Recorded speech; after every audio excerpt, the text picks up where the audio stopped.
코로나 바이러스 감염증 19 국내 발생 현황을 설명드리겠습니다.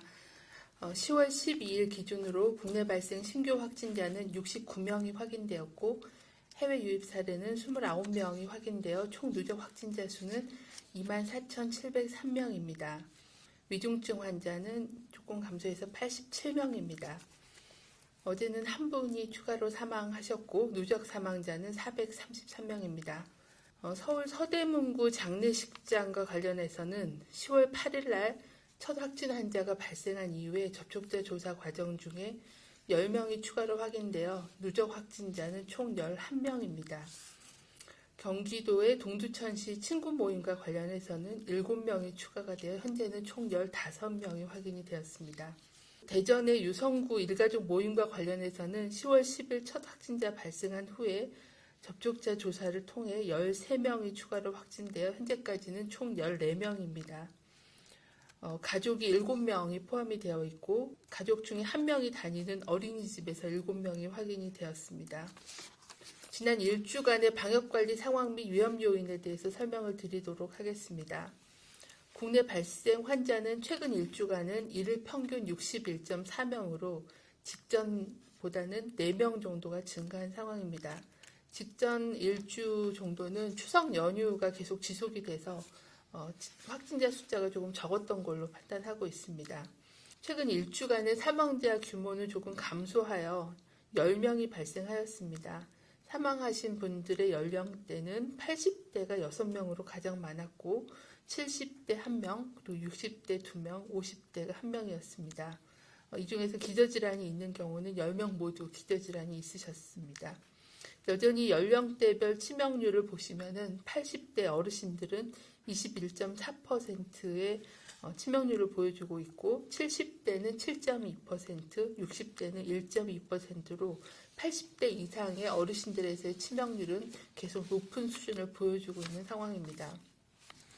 중앙방역대책본부는 전국 단위의 사회적 거리두기를 2단계에서 1단계로 조정함에 따라 자칫 느슨해질 수도 있는 마스크 착용, 거리두기 등의 방역수칙을 철저히 준수해 주실 것을 요청을 드립니다. 전국적 거리두기를 1단계로 조정하여도 수도권처럼 집단 감염이 지속적으로 확인되는 지역은 고위험시설의 방역수칙을 의무화하는 등 2단계 조치의 일부가 유지가 됩니다.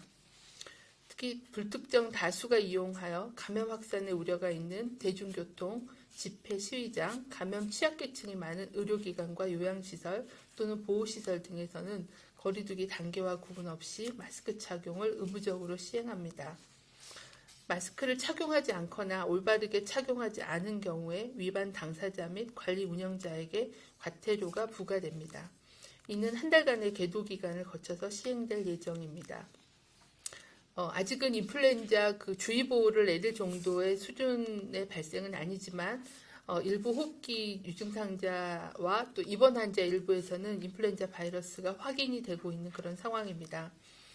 중앙방역대책본부는 연례적인 인플루엔자 유행 시기가 다가옴에 따라 의료기관 및 국민들에게 인플루엔자 통합감시 결과를 지속적으로 공유하겠습니다. 또 내일부터 순차적으로 시행되는 인플루엔자 백신 무료 접종을 재개함에 따라 인플루엔자 예방을 위해 백신을 접종하고 마스크 착용, 손 씻기, 기침 예절 등 개인위생 수칙을 철저히 준수해 주실 것을 거듭 당부드립니다. 또한 안전한 예방접종 시행을 위해서는 접종 대상자께서는 가급적 사전 예약을 하고 내원하시기를 부탁을 드리고 또 병의원에서도 특정일로 접종이 집중되지 않도록 노력해 주실 것을 당부를 드립니다. 또한 의료기관에 접종으로 방문하실 때는 반드시 마스크를 착용해 주시고 손 씻기, 손소독제 등을 통한 손위생을 철저히 해주시길 바랍니다. 또한 조금이라도 증상이 있는 경우에는 예방접종을 연기하고 필요시에 선별진료소를 통한 진료와 검사를 받아주시기를 당부를 드립니다. 오늘부터 사회적 거리두기 단계가 1단계로 조정이 됩니다. 유행이 지속되고 있는 수도권에서는 클럽 등 유흥시설 5종은 이용 인원을 제한하고 음식점 등 다중이용 시설에 대해서도 마스크 착용, 거리두기 등 핵심 방역 수칙을 의무화하는 등 강화된 조치가 시행이 됩니다. 국민들께서 지난 몇 달간 보여주신 거리두기 실천과 연대의 노력이 지금의 좀 더 완화된 그런 일상을 이끌어냈다고 생각합니다. 위험 요인은 주의하면서도 일상과 방역이 조화가 되고 또 장기적으로 지속 가능한 방역 조치, 방역 대책들이 이행될 수 있도록 방역 당국도 방심하지 않고 최선을 다하겠습니다.